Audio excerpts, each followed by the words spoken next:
Capuchin TV. Ni baraka toka kwa Mungu kweli, kweli ni baraka, kweli ni baraka toka kwa Mungu kweli, kweli ni baraka. Endelea kutazama Capuchin TV. Katoliki.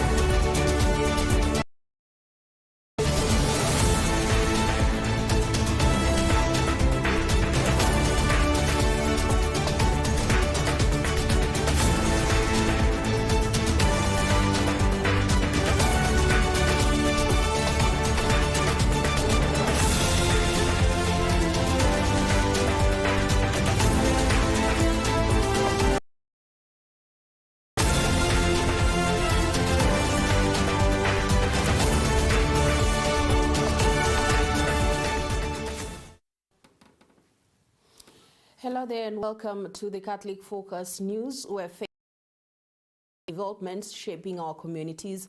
I'm Asasha Elizabeth, joined by Jane Mbaya on sign language interpretation. As the church commemorates the feast of Saint Joseph, a call has gone out to believers to act with intention and integrity, putting God first in all their deeds. At the Holy Family Minor Basilica in Nairobi, clergy and faithful gathered for a special reflection on the role of Saint Joseph as a model of faith, leadership, and responsibility. During the celebration, Father Simon Nganga urged believers to pray fervently for the nation, warning that without collective prayer, the country risks drifting away from the path of righteousness. Nancy Kajuju starts us off.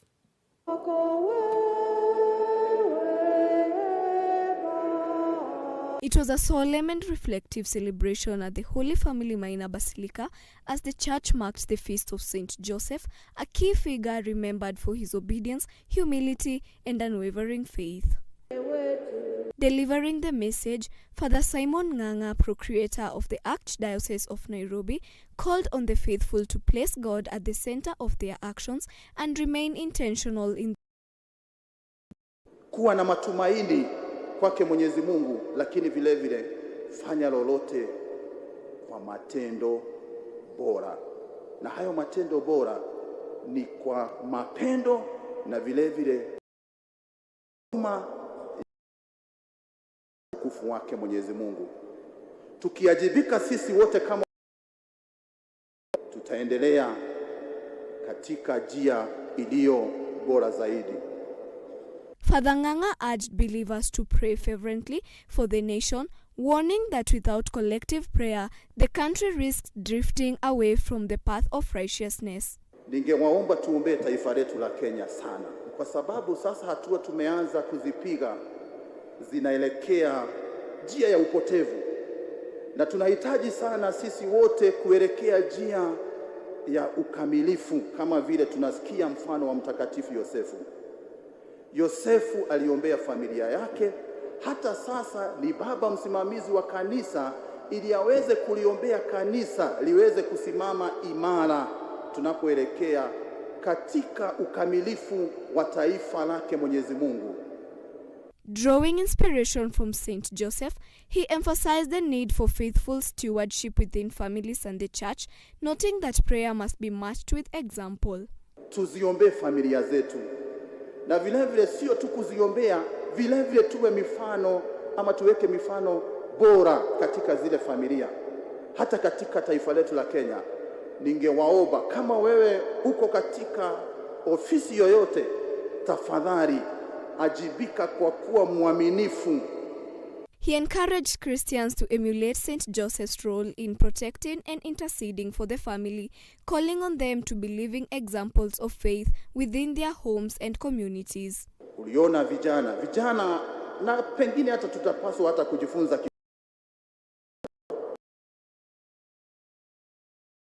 hiyo picha tunaona kutoka kwa viongozi wetu, basi lazima tufikirie tutakuwa na mabadiliko gani katika taifa hili la Kenya.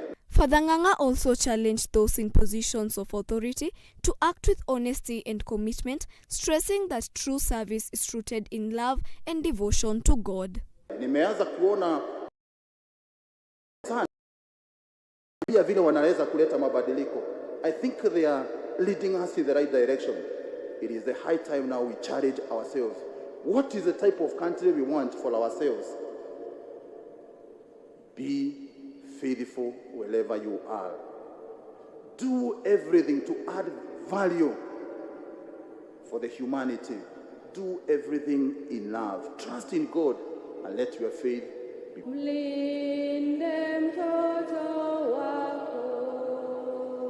Reporting for Catholic Focus Capuchin TV, I'm Nancy Kajuju.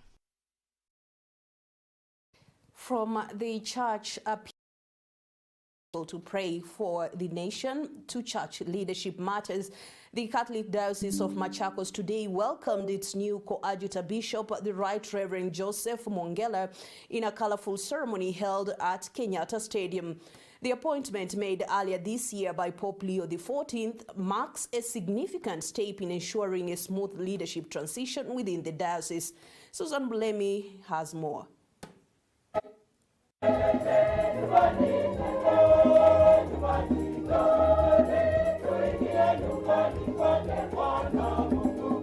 It was a moment of joy and celebration as faithful gathered at Kenyatta Stadium in Machakos to officially receive Right Reverend Joseph as the new coadjutor bishop of the diocese. The ceremony, presided over by Apostle of Bishop Mwongela's mission to serve alongside Bishop Norman Kingo Wambua ahead of an eventual transition in leadership.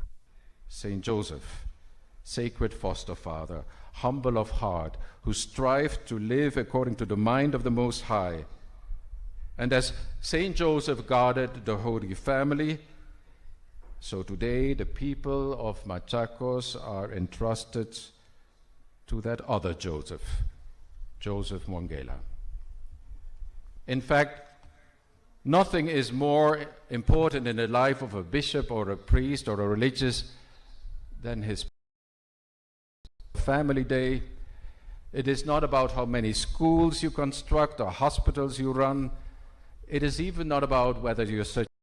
In the life of a bishop, it is first and foremost about holiness, to lead by example. All the other things are good and laudable, but of secondary importance compared to the pursuit of holiness of all Christians, the salvation of souls. The appointment of a coadjutor bishop comes with the right of succession, ensuring continuity in leadership when the diocesan seat becomes vacant. Bishop Mwongela, formerly of the Diocese of Kitui, brings with him vast pastoral and academic experience, having served in various capacities, including parish faithful and the Chancellor of the Diocese of Machakos, having been shown to all present the apostolic letter of the Right Reverend Joseph Maluki Mwongela, Coadjutor of Machakos, as required. Paragraph 1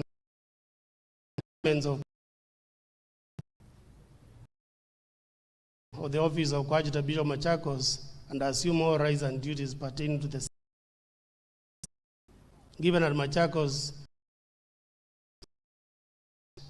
2026. Makofi.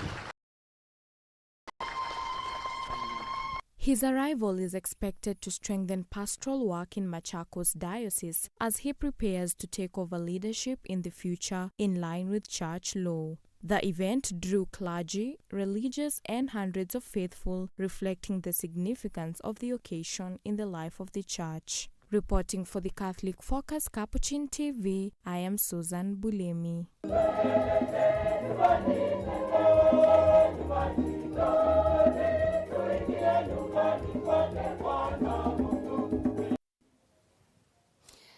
Shifting now from the pulpit to pressing community concerns, Bungoma County is reporting a significant progress in the diseases NTDs, with cases of bilharzia steadily declining. Health officials say sustained community efforts and improved sanitation are playing a key role in reversing the trend. Let's hear the story from Gifted Rapalo. Bungoma County is making notable strides in tackling neglected tropical diseases, with bilharzia prevalence dropping from 7 to 4% since 2021. We work in Bungoma counties. We support Bungoma County and other 3 counties of Western, Kakamega, Bungoma, in matters of NTDs. So we focus on neglected tropical diseases. Magonjwa haya yanaangaziwa kuwa yamepuuzwa kwa sababu hata watu ambao wanagonjeka magonjwa haya kama ya funza, minyoo, bilharzia, scabies na jiggers ni conditions ambazo hata community members hawajali wale watu ambao in the prevalence of hapo mwanzo 2021 tulikuwa at 70% prevalence ya bilharzia, lakini sasa tunaona tunapopima community members tunaona inarudi chini to almost 4%. Minyoo ilikuwa 4.7 to almost 2%, which means there is great efforts kwa kuhamasisha wananchi through social behavior change communication. According to the public awareness and improved sanitization practices have driven the progress, with more residents embracing the construction and use of toilets. In terms of percentage of households zenye ziko na vyoo tulikuwa 86%, but now as we talk we are at 98.2% tukiangalia katika data yetu ya county which is called Kenya Health Information System. Bungoma is at 98.2%, which means we are very grateful that watu wakiwa na vyoo choo nyingi za kutumiwa katika community, then that is an indicator that we seeing the impact of Toto spoke during a media sanitization forum in Bungoma, where journalists were urged to play an active role in educating communities on preventing and controlling of the disease. Na kwa hivyo sisi tukiwa tunafanya kazi kama Department of Health, Bungoma County na media houses, tumeshirikiana siku ya leo kwa kuhamasisha, kuwafunza na kuwaelekeza. Nao pia wanatusaidia wakitumia radio na TV kuweza kufikia common mwananchi kwa njia ya kuwaelezea kama ni minyoo inaweza zuiwa namna gani. Tunaweza zuia minyoo kwa kutumia vyoo na kuosha mikono na kula chakula ambacho ni kisafi.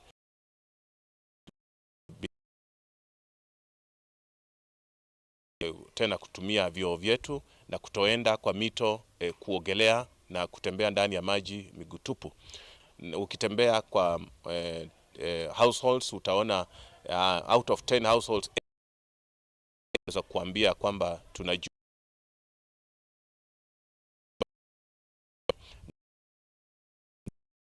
called by Paul Ndungu from the Africa Institute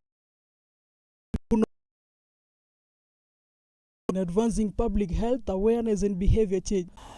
Today's meeting we were planned to work with the media. As you are all aware, information is very critical in elimination of NTDs because most of the community members are not aware on these diseases, how they are caused and how they are transmitted. So it's very good that we work together with the media and other stakeholders to ensure that everybody is aware of NTDs and how to control them. Reporting for Catholic Focus, Capuchin TV, I'm Gifted Rapalo. Turning now to the economic front, where traders at the Busia border are calling for urgent reforms to regional trade laws, saying outdated regulations continue to hinder business operations between Kenya and Uganda. They are now urging the East African Legislative Assembly to review and a more enabling trading environment. Traders operating at the Busia border have appealed to the East African Legislative Assembly to review trade laws they say are outdated and restrictive. The one-stop border points were built around about 10 years, almost 10 years back. And they were based on projections at the time. But over the years, the business has more than almost 10 times doubled, you know, from the time when the one-stop border points were opened. So it means that we need now to recalibrate our processes.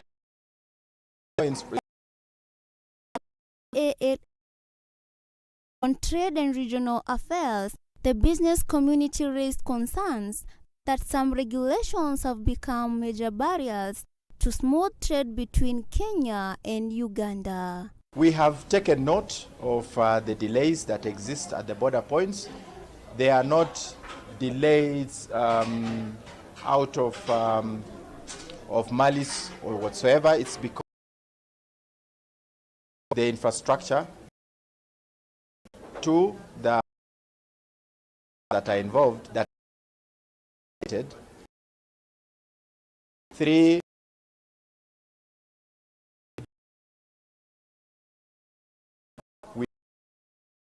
of these frameworks, so for our traders to clear their goods when they are crossing the borders. Led by Florence Atieno, the national chairperson of Women Cross-Border Traders, the traders are policies that eliminate their growth and daily. To say that women, we are facing so many challenges, especially when we are crossing border. We don't have a lactating group at the border where we can breastfeed our children when we are crossing border or traveling across the country. Another thing we are challenged. We don't have an obligation for women exactly, which is disabled or disabled at all cross border. They are suffering because they can't access the offices or the customs. Another thing, right now we are benefiting to simplify trade regime under $2,000, but we are urging the committee to emphasize and advocate for increasement of $5,000. So because of the economic growth in our country. In response, Committee Chairperson George Odongo from Uganda assured traders that the Assembly is committed to reviewing the laws to ensure fair treatment and improved business conditions for all cross-border traders. Reporting for Catholic Focus, Capuchin TV, I am Philomena Munyoki. A leadership context is brewing within the Kenya National Union of Teachers NAT ahead of its April elections in Kisumu. Secretary General Collins Oyu has dismissed attempts by former union boss Wilson Sossion to reclaim the position, insisting that only candidates who meet constitutional requirements will be allowed to vie.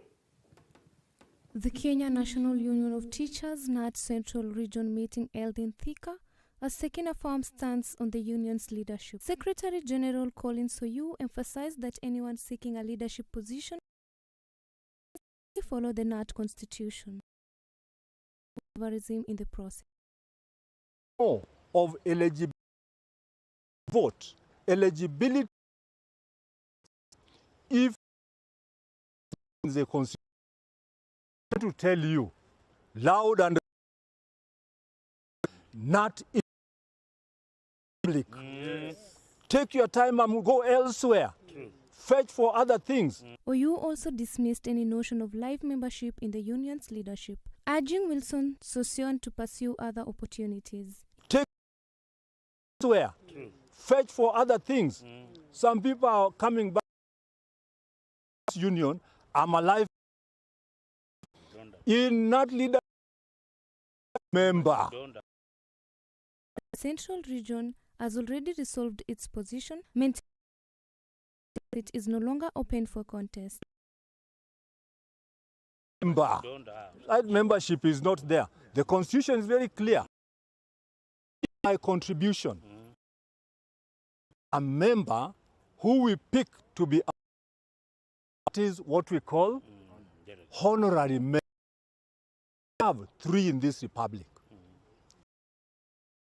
that we declared in this term 26. Any other person is a busybody. And we are saying try it elsewhere.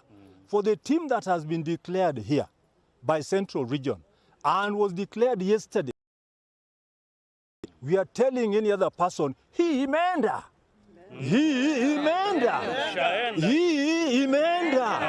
Try elsewhere.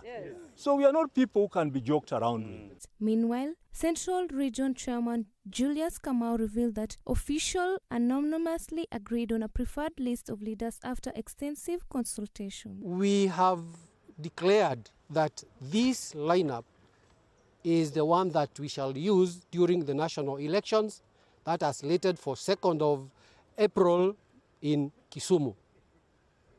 And we have done this malice, but with our own reasons. I want to reiterate once again that we shall support these people, total support, unequivocally. Thank you so very much. Reporting for Capuchin TV, Catholic Focus. My name is. That report brings us to Focus News on behalf of Tasha Elizabeth for watching Faith and bye for now.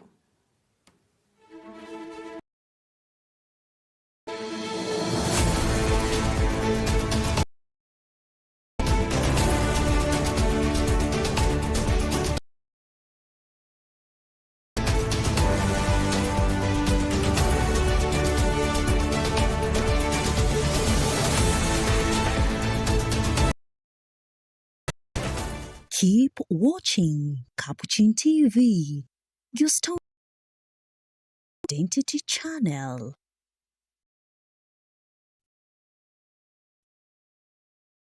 You are watching Capuchin TV. For any complaints, comments, or write on info@capuchintv.co.ke, or you can call us directly on 0717 424 866. Your comment within 7 days. Keep a copy of your communication with us. Keep watching Capuchin TV, your Catholic identity.